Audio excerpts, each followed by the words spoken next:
Hello साथीहरू, अझै पनि सेलाएको छैन है शिक्षकको आन्दोलन। हेर्न सक्नुहुन्छ यहाँ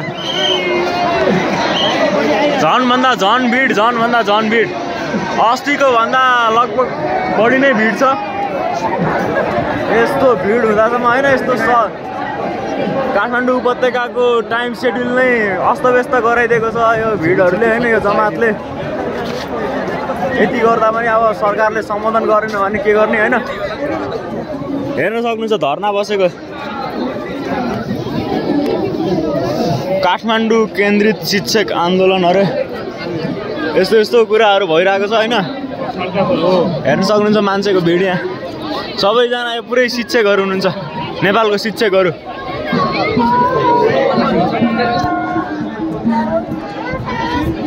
उहाँहरूको माग पनि जायज नै हो होइन, सरकारले सम्बोधन गरिदिनुपर्छ।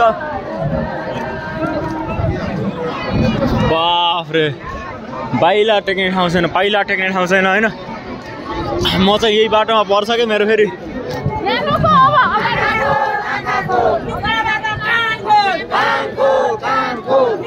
नारा सुन्न सक्नुहुन्छ।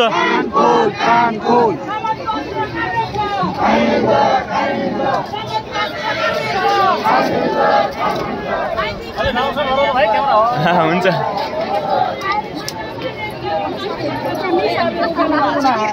लिएर आउँछ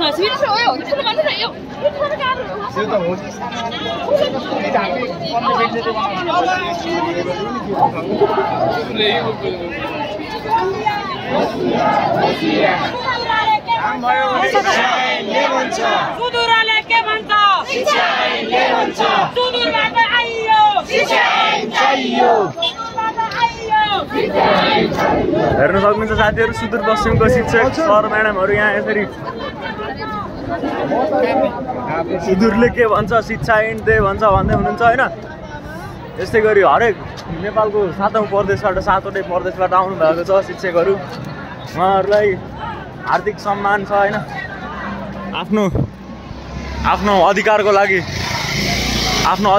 लागि यसरी लड्नु भएको छ होइन, आफूले पाउनुपर्ने अधिकारको लागि। आफ्नो विद्यार्थीहरूको भविष्य सुनिश्चित गर्नको लागि अब शिक्षक राम्रो भयो, विद्यार्थी राम्रो हुन्छ होइन।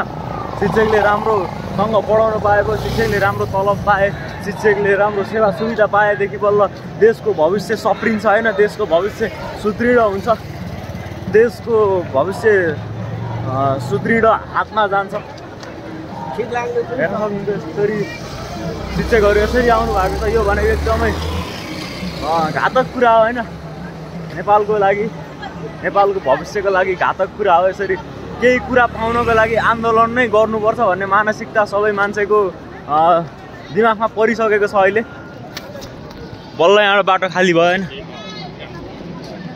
होइन सर?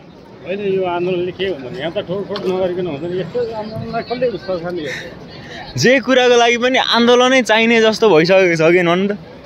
यत्तिकै टेर्ने भए टेरिसक्थ्यो होइन। 20 दिन भइसक्यो। ल त साथीहरू, म चाहिँ अब घरतिर जान्छु।